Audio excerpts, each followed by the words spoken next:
تین نمازیں ایسی ہیں جس میں چار چار رکعتیں فرض ہیں. اس میں ظہر کی نماز ہے، عصر کی نماز ہے اور عشاء کی نماز ہے. اب اس میں پہلا مسئلہ تو بڑا آسان ہے، لیکن دوسرا مسئلہ تھوڑا سا مشکل ہے. اب ایک شخص ایسے وقت میں آیا ہے کہ امام صاحب 4 رکعت نماز ظہر کی پڑھا رہا تھا یا عصر کی پڑھا رہا تھا یا عشاء کی پڑھا رہا تھا. اب ایک مسبوق آدمی ایسے آیا ہے کہ اس کی 2 رکعتیں امام کے ساتھ مل چکی ہیں اور 2 رکعتیں رہ گئی ہیں. اب آیا وہ 2 رکعتیں جو رہ چکی ہیں امام سے، وہ اس کی پایہ تکمیل کس طرح ہوگی، اس نماز کو کس طرح مکمل کرے گا؟ اس کا طریقہ آسان ہے کہ جب امام سلام پھیرے گا تو یہ عبدہ و رسولہ تک پڑھے گا، جس طرح کل گزشتہ درس میں یہ بات گزر چکی ہے کہ عبدہ و رسولہ تک یہ خاموش رہے گا. امام سلام پھیرے گا تو یہ کھڑا ہوگا، قیام کرے گا. اب جب اس نے کھڑا ہونا ہے تو یہ سب سے پہلے پڑھے گا سبحانک اللہم سے، اس کی سٹارٹنگ ہوگی. سبحانک اللہم، اعوذ باللہ، بسم اللہ، سورہ فاتحہ، سورہ اخلاص. پہلی رکعت میں رکوع، 2 سجدے، پھر کھڑا ہوگا. پھر دوسری رکعت کے افتتاح میں یہ پھر بسم اللہ، سورہ فاتحہ، سورہ اخلاص، رکوع، سجدہ اور قاعدہ مکمل کر کے اس کی نماز 4 رکعت والی مکمل ہو جائے گی.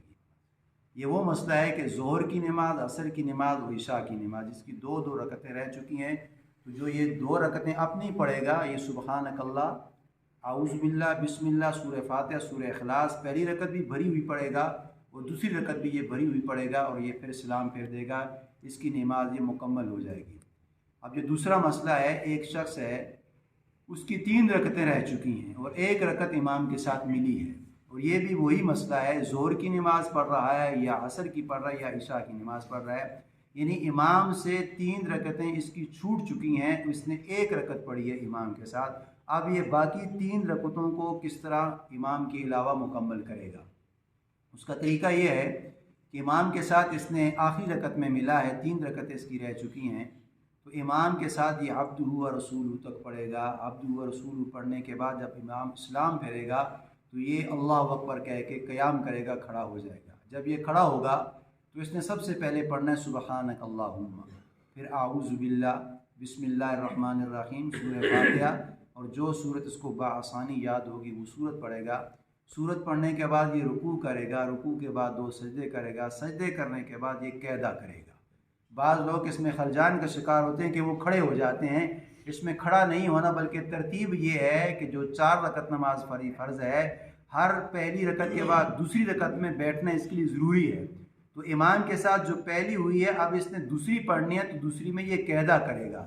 اس کو پھر کھڑا نہیں ہونا. بعض اشخاص ایسے ہوتے ہیں کہ وہ امام کے ساتھ نماز پڑھ لی، سلام پھیرا، سلام کرنے کے بعد کھڑا ہو گیا، قیام کیا، قیام میں سورت بھی پڑھ لی، سورہ فاتحہ بھی پڑھ لی، رکوع بھی کر لیا، سجدہ بھی کر لیا.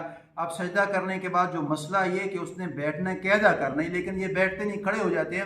اب جو کھڑا ہونا ہے یہ غلط ہے، بلکہ یہ یعنی بیٹھ کے قاعدہ مکمل کرے گا.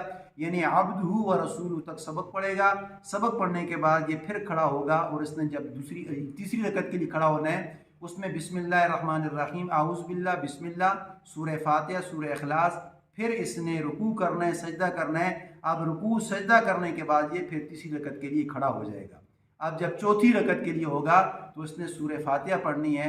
سورہ فاتحہ کے بعد اس نے رکوع کرنا ہے، رکوع کے بعد 2 سجدے کرنے ہیں اور دونوں سجدوں کے بعد اس نے نماز کو مکمل کر لینا. یہ اس کا آسان طریقہ ہے، اور یہ وہی ہے. ظہر کی نماز کی 4 رکعتوں میں سے 3 رکعتیں رہ چکی ہیں، اور عصر کی نماز میں سے 4 رکعتوں میں سے 3 رکعتیں رہ چکی ہیں.